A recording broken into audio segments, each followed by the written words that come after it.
هذا الصباح باستقبال فخامة الرئيس جمهورية قبرص. We were pleased this morning to receive the President of the Republic of Cyprus, Nikos Christodoulides, and President of the European Commission, Ursula von der Leyen, and we held a fruitful meeting during which we tackled the bilateral relations between Lebanon and EU member states, especially Cyprus. Also the situation in the region, the tragic situation in Gaza and Israeli attacks. I renewed my call to the European Union and the world to pressure Israel to stop its ongoing aggression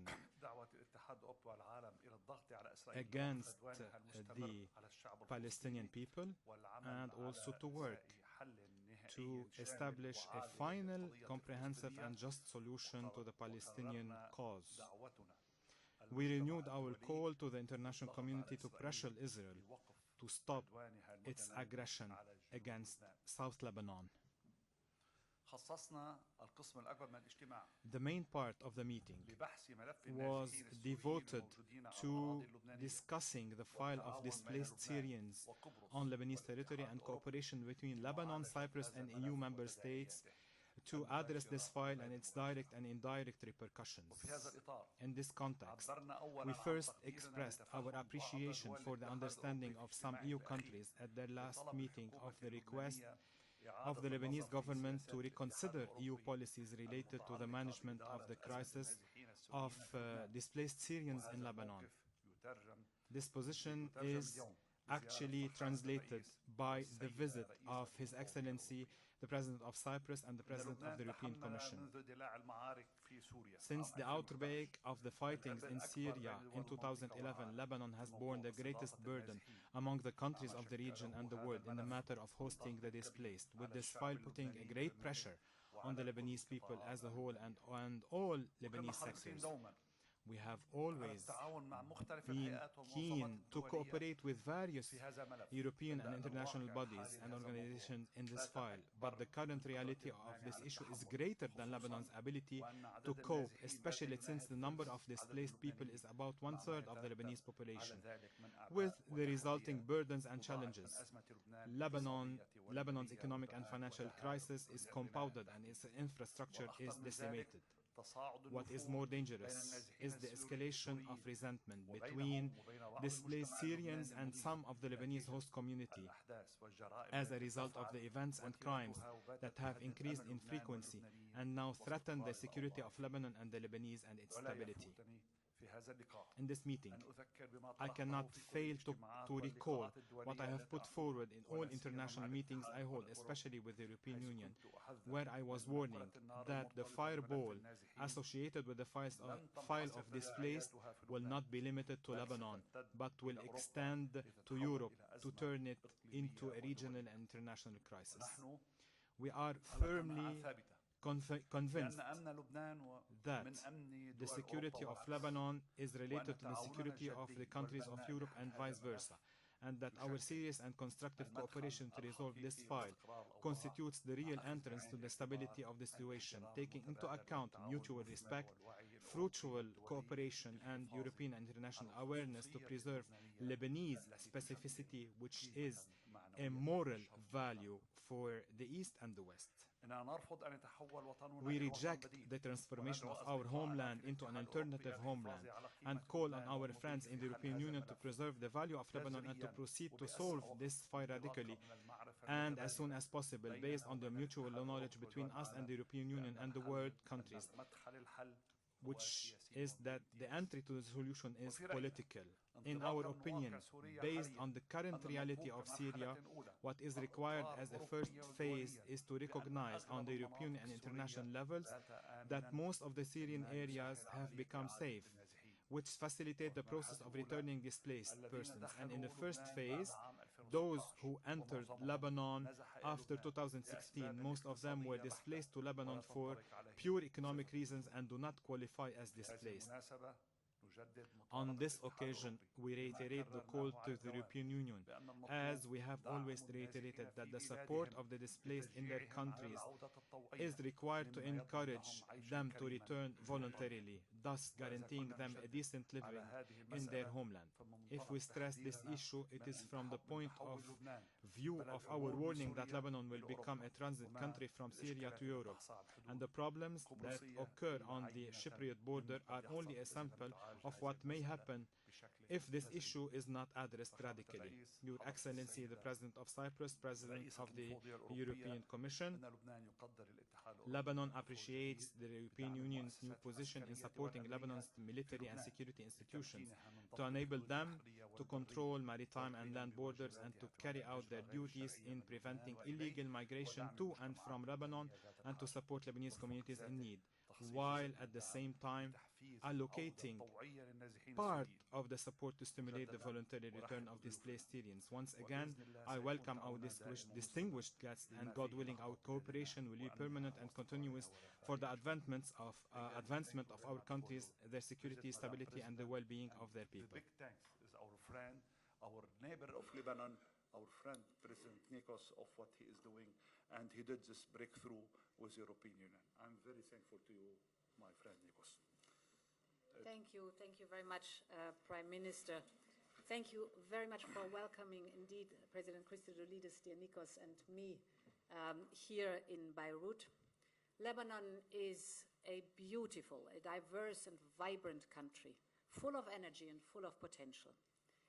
But it faces significant challenges domestically and as a result of tensions and war in the region, and we understand this.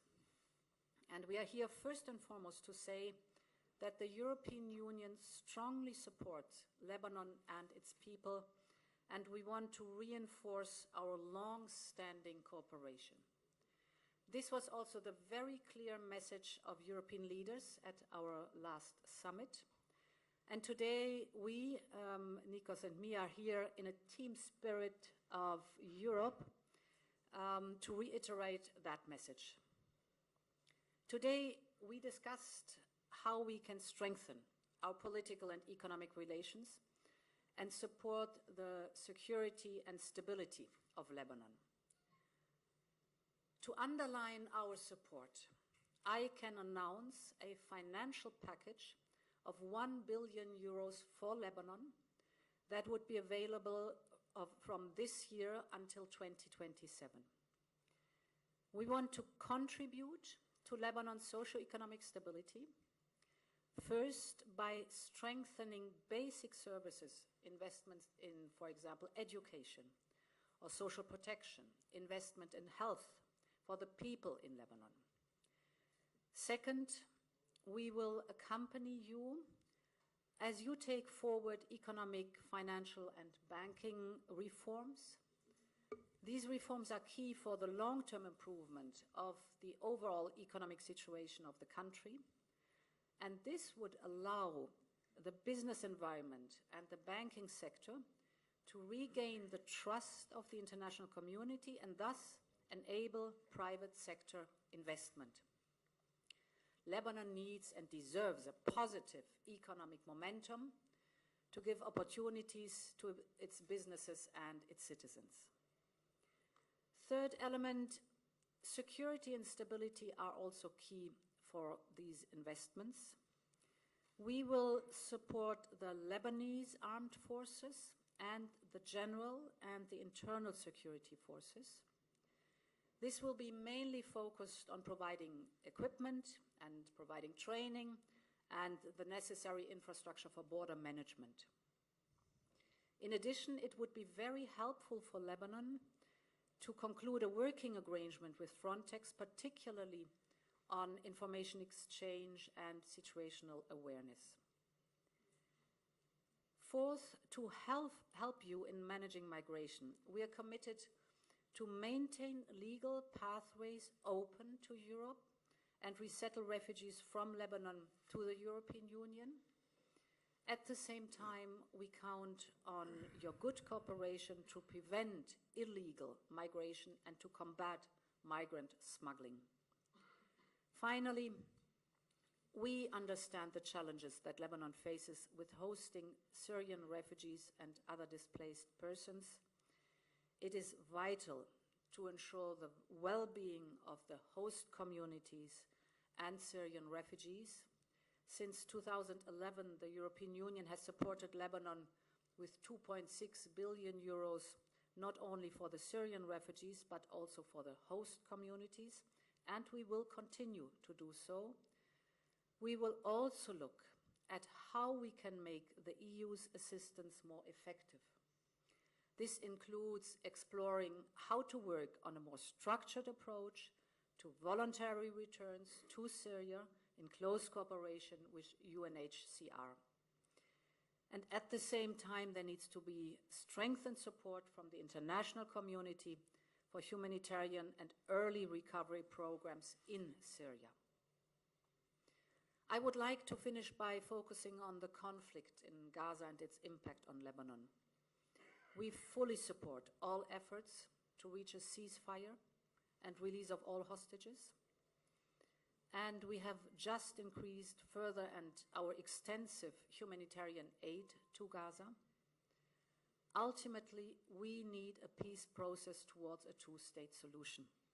It is the only solution that can bring lasting peace and stability to the Middle East.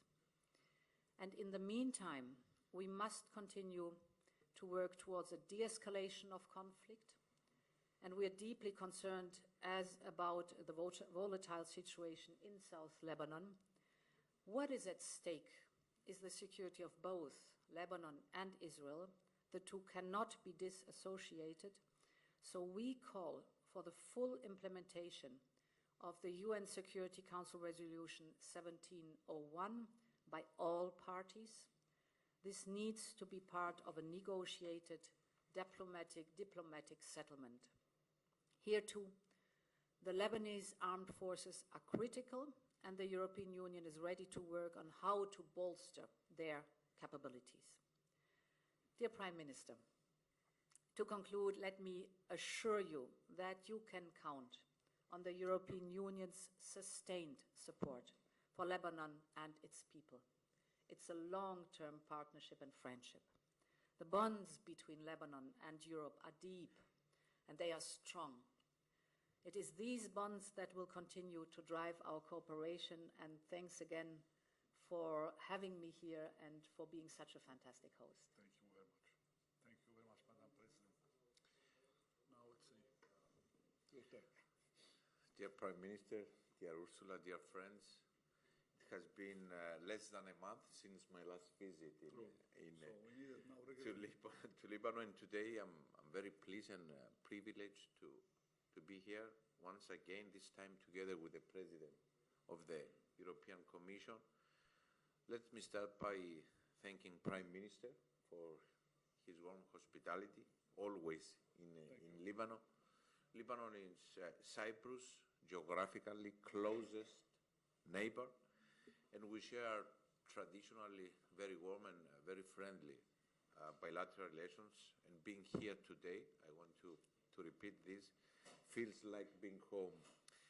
Dear friends, I'm honored to be part of this day because I consider it as a historic day. I feel very pleased that following relevant consultations, I'm here together with Ursula for the announcement of a comprehensive support package for Lebanon and the Lebanese people.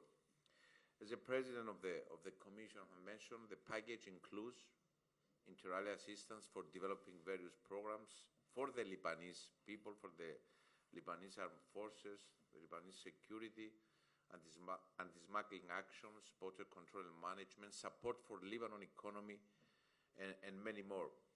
I'm very confident that this package announced today will help enhance the capacity of the Lebanese authorities to handle various challenges, including, of course, controlling land and maritime borders, ensuring the safety of its citizens, first and foremost, fight against people smuggling, and continue their fight against terrorism. I would like, and dear Ursula, I would like to thank you for your leadership, your foresight and decisive action. We are very crucial in making sure that this package will become a reality and that it will be announced swiftly, as development in this region, in our neighborhood, made it very time sensitive for the European Union to respond. So thank you very much. Dear friends, let me be clear. Today's visit and announcements are not only very important in terms of substance, they are also very important in terms of symbolism. Today, the European Union, Ursula is the first president of the European Commission visiting Lebanon. So there's also the symbolism. Today, the European Union clearly states that it's actively present and that it will continue to be at the side of Lebanon. Today, we are taking an important step in making Lebanon stronger. We are also taking an important step in further strengthening the bond between the European Union and Lebanon so that we can better address joint common challenges. Cyprus and myself personally have been one of the strongest proponents for further enhancing of the European Union-Lebanon relationship, and today I'm very glad that it's substantially moving forward. Dear friends, due to the proximity to the region, our flight Ursula was 20 minutes, approximately 20-25 minutes. Cyprus has a deeper understanding on the issues and the challenges that you are facing, Lebanon is facing. Their reverberations are also directly affect Cyprus as well as the European Union.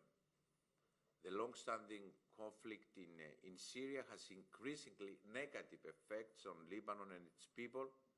And while we commend the Lebanese government for hosting a large number of Syrian refugees for more than 12 years, we are also fully cognizant of the enormous pressure that this creates to your economy and to your society.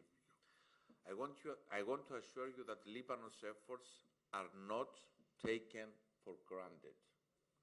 I also want to assure you that I'm aware that we cannot continue as business as usual. The long-standing issue needs to be effectively, decisively, and comprehensively addressed. And let me be clear, the current situation is not sustainable for Lebanon, and it's not sustainable for Cyprus, it's not sustainable for the European Union. It hasn't been sustainable for years, but developments, especially in these recent months, force us to seek immediate solutions. And I fully agree that we need to work closer and in much more extent with our partners and, of course, the UNHCR in discussing the issue of voluntary returns, and not only. The situation in certain regions of Syria should be re-examined. Dear friends, on this, I will repeat it, historic day, it is also very important to recognize that the current status quo is unsustainable and that peace, stability, and prosperity in Lebanon will only come if we all fulfill our commitments. In this context, I underline the importance of actively engaging to potentially restart the conclusions for the conclusion of the discussions for the conclusion of the partnership priorities between the European Union and Lebanon, to facilitate cooperation at operational and technical level between Lebanon and Frontex, to implement the necessary and thorough reforms in line with the IMF request, and here the European Union can really help you, and I'm talking having experience from the support that we received from the European Union back in 2013 with the economic challenges in Cyprus, and to also address the issue of accountability. Even more importantly, Cyprus will continue to be supportive, Mr. Prime Minister, of Lebanon's efforts to elect a new president, a development that will represent an enormous political and symbolic message of change and of moving forward. And I'm sure that Lebanon will do its part and will do our own part. Dear friends, and I'm concluding with this, a more peaceful, a more stable, a more prosperous Lebanon is essential for the whole Eastern Mediterranean, our immediate neighborhood, and of course, for the European Union itself. I'm a true believer of Lebanon. I visited this country, don't remember how many times, either as a Minister of Foreign Affairs, now as a President. So I'm a true believer of Lebanon and the limitless potential of its people. We, Lebanon and Cyprus, have historically supported each other to navigate difficult and turbulent times in our region, and I'm sure that we are going to do this again, do it again together. It is up to all of us to make today a day of a new, hopeful, and very promising beginning, a day that Lebanon will decisively start heading towards a brighter future. And for this, you can rely to the European Union, you can rely personally to the President of the Commission, to Ursula, you can rely to your neighbors. Thank you very much. Thank you, Mr. President. Thank you, Madam President. Thank you, gentlemen. Ladies and gentlemen.